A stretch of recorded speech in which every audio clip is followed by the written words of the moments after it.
El fin del título 42 elevó la confrontación entre los republicanos en los Estados Unidos y el gobierno de México. Este pleito político podría impactar la relación diplomática entre ambos países. Es el tema que pongo sobre la mesa y saludo con mucho gusto la tarde de este viernes al director editorial de Mega Noticias, Raúl Frías Lucio, y mi compañero Víctor Hugo Hernández, analista de Mega Noticias. Caballeros, muy buen fin de semana, muy buen viernes. El tema sobre la mesa y el espacio es todo suyo. Buenas tardes. Eduardo, gracias. Te saludo con mucho gusto. Víctor, ¿cómo estás? Raúl, buenas tardes. Y a ver, esto que nos pone sobre la mesa, Eduardo, tiene muchos ángulos, ¿no? Tiene muchas aristas, no es un tema que tenga blancos y negros, me parece que tiene que tener muchos matices, hay muchos grises. Y estamos viendo el inicio de las campañas, en Estados Unidos, ¿sí? Independientemente, y quisiera referirme a esta primera parte del comentario, Víctor, a la tragedia del tema migrante, que ya hemos hablado en este espacio en varias ocasiones, donde se acaba el título 42, pero no se acaba la crisis migratoria y se puede temer que incluso pueda ser peor, aunque estas primeras horas no ha sido así. Pero, ¿qué se ve? ¿Qué es lo que denoto en estas primeras horas de lo que ha venido sucediendo? Primero, que no hay una política clara sobre el tema migrante. Y no hay una política clara en nuestro país sobre qué es exactamente lo que vamos a tratar y cómo vamos a tratar este grave problema de migración que estamos enfrentando, sino simplemente estamos haciendo, desde mi parecer, lo que desde los Estados Unidos se pidió que se hiciera y que fue la respuesta que ha ido el presidente López Obrador, de que se va a reforzar con más Guardia Nacional en la frontera sur del estado, de la frontera sur de nuestro país. Ahí esto nos indica, o me indica claramente, Víctor, que en este sentido el cierre de las estaciones migratorias, sí, el tema de más Guardia Nacional al sur, a la frontera sur, sí nos deja ver claramente que no se sabe qué hacer y que simplemente se va a tratar de administrar esta crisis humanitaria, crisis humana que se está dando con el tema migratorio. Víctor. Sí, difícil el papel del gobierno mexicano, Raúl, porque por un lado yo veo toda esta situación como el resultado de, primero, una relación muy complicada con el vecino americano, que ya sabemos cómo se las gasta y que en muchos sentidos, pues no digo que se deslinda, pero por lo menos no asume su responsabilidad a cabalidad sobre lo que es el tema de la migración. Entiendo que a su vez el gobierno de los Estados Unidos está entre varios fuegos por las presiones que tiene hacia el interior, porque por un lado pues están en un contexto de contienda electoral y tú sabes que cuando hay elecciones en puerta, pues los intereses están a la orden del día y no necesariamente lo que más conviene para el bien de, pues, de los seres humanos o de lo que debería de ser el bien común. No ese es el caso en este momento en Estados Unidos, donde los intereses se están imponiendo a las necesidades prácticas. Y por otro lado, México, un país que hay que decirlo con toda honestidad, tenemos que estar negociando con el Gran León para tratar de ver de qué manera llevamos bien la relación, porque ya sabemos cómo se las gastan, la relación, lo que ocurrió con Donald Trump. Muchas de las cosas que se dan, a mi entender, no las sabemos, Raúl. Realmente mucho de la agenda que se habla realmente entre ellos y lo que se decide hacer, creo que queda muy en lo oscurito, y luego a nosotros nos dan versiones oficiales. Al tiempo nos venimos a enterar lo que realmente habían acordado los gobiernos. Eso ocurre mucho en el tema de la migración. Agrégale hay que decirlo, nuestra falta de recursos, de capacidad, de logística, de infraestructura para poder realmente atender este problema. Las tormentas perfectas así se gestan, Raúl. Así es, las tormentas perfectas, bien lo dices. Y por eso yo insistía en que yo no veo una política clara, ¿no? Se va haciendo lo que se puede, administrando esta crisis y desde luego tratando de que el impacto pues sea de alguna forma, yo no diría, pues que sea un impacto que se vaya diluyendo con el tiempo. Lo que se trata de evitar, y lo dijo claramente en la mañanera, es el caos.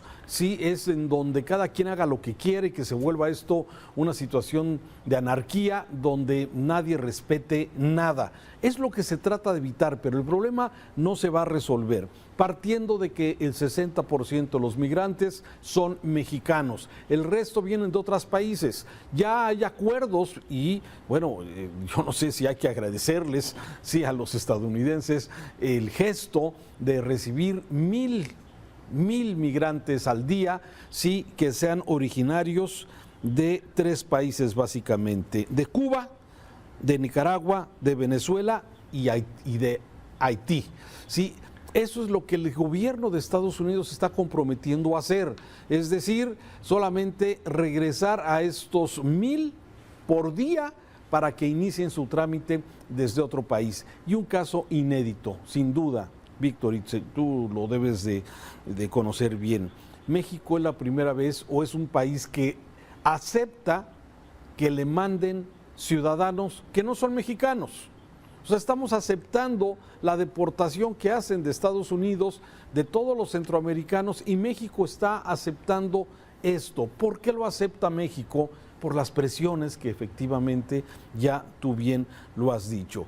Y esto, si le empiezas a aderezar digamos, las rabiatas que desde Palacio Nacional se dan, las rabiatas de este senador republicano que se apellida Kennedy, y que creo que no tiene nada que ver con los Kennedys demócratas de aquel entonces, pero escuchar ese tipo de expresiones como la que tuvo Trump cuando se refería a los mexicanos y que nos calificaba de pillos, de violadores, sí, que dices, oye, ¿qué onda? No conocen, no saben, no conocen de nuestro país y bueno, pues simplemente se dan este tipo de posturas políticas que encienden los ánimos, encienden los nacionalismos, sí, pero que a fin de cuentas, Víctor, no resuelve nada. No, pero que sí están ayudando mucho a abonar en ese ambiente electoral, que habría que verlo desde esa perspectiva, ¿no? Los posicionamientos y la lucha que se tiene allá en los Estados Unidos por ganarse a la opinión pública. Una opinión pública que en algunos sentidos y en algunos sectores está muy bien informada, pero que en otros sectores muy amplios, Raúl, sí, no está bien informada y sí compran ese tipo de historias, ¿no? Como el hecho de que los migrantes son los que trafican también con el fentanilo, que los migrantes son casi siempre delincuentes y particularmente los mexicanos. O sea, yo entiendo que así es la política a veces de sucia y con esos matices que se da allá. Lo que sí también me queda claro es que la relación con los Estados Unidos es una relación, pues, digamos que inevitable y además forzosa, no nos queda de otra en muchos sentidos, para bien o para mal. Estaba yo viendo los datos, oye, más de 779,000 millones de dólares al año, un 17% arriba del año pasado, no es poca cosa, ¿no? Casi el 40% del Producto Interno Bruto de México depende de esta relación con los Estados Unidos, pero también Estados Unidos necesita mucho de los productos que se están haciendo en México y también de la mano de obra de muchísimos mexicanos que no lo quiere aceptar. Tú dabas el dato ayer y muy interesante, ¿no? Estados Unidos es un país integrado fundamentalmente por migrantes. Ebrard lo estaba explicando hoy en la mañana al decir, si no hubiese migrantes en los Estados Unidos, la economía de ellos se les viene abajo porque cada vez es una población que crece más si se quiere entender en la tendencia sajona como tal. Hombre, son inevitables estos procesos, Raúl. Sí, y todo esto, desde luego, fíjate cómo ahorita en este breve espacio del análisis del tema sobre la mesa, hemos hablado de 3 temas fundamentales. Uno, el tema migratorio y la desgracia que significa para estas familias que son señaladas injustamente, ¿sí?, de traficantes, cuando lo que quieren esas familias es simplemente tener un sustento para sus hijos, una mejor calidad de vida para sus familias. Injusto ese trato. Segundo, el tema económico del cual estás hablando y donde también, bueno, esa dependencia económica, si bien la economía de Estados Unidos es mucho más grande que la mexicana, sin embargo, como tú dices, la aportación que hace México también con su mano de obra, con su exportación de autos, con la exportación de muchos productos, desde luego es muy valioso. Y un tercer tema que es precisamente la relación que está llena de calificativos, de adjetivos y calificativos que de alguna forma sí son ese pan que alimenta desde luego el tema político. Lo que me queda muy claro es que hay senadores como este senador Kennedy, sí, que no conoce México, que no, México no, fíjate, Estados Unidos tiene un programa que apenas de hace muchos años que se llama de visitantes internacionales. ¿Qué hacen los estadounidenses? Invitan a personajes del mundo, ¿sí?, a ir a su país, a ese país que luego tenemos tantos prejuicios contra él, a que visite su historia, sus museos, el Smithsonian, conozcas un poco de la historia de los Estados Unidos, cómo ha formado aparte de migración, sí, y desde luego te da un panorama pues muy diferente del que muchas veces tenemos simplemente de referencia. Y así como escuchamos a este señor Kennedy que dice que si en los Estados Unidos los mexicanos estaríamos comiendo comida para gatos, sí, la verdad es que es un ignorante. Coincido totalmente con lo que dijo Marcelo, el secretario y el canciller. Dice, este es un senador ignorante que no conoce nuestro país, que no tiene ni la menor idea de todo lo que es precisamente. Y se ponen a hablar en un tema de carácter electoral. Entonces, como un mismo tema tiene muchísimas aristas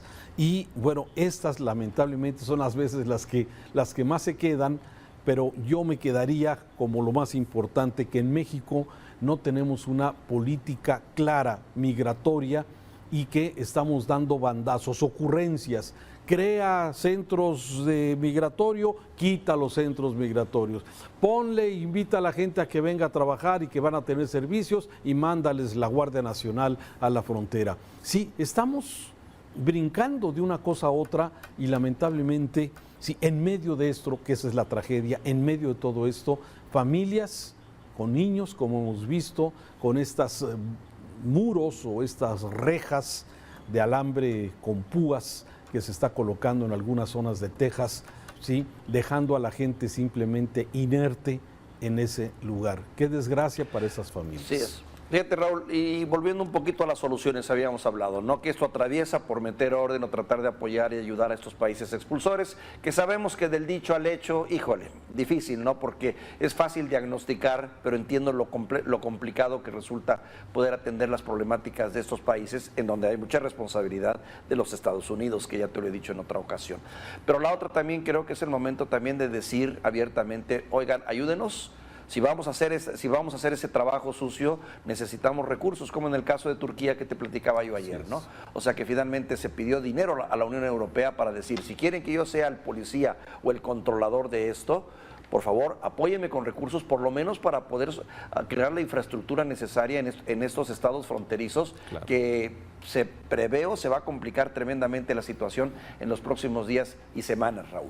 Así es, pues ya veremos. Bueno, vamos a ver, veremos. Vamos a dar seguimiento a este tema. Por lo pronto, así las cosas con este tema migratorio y la crisis humanitaria que se está generando. Gracias. Un buen fin de semana, Raúl. Un saludo. Saludos. Gracias.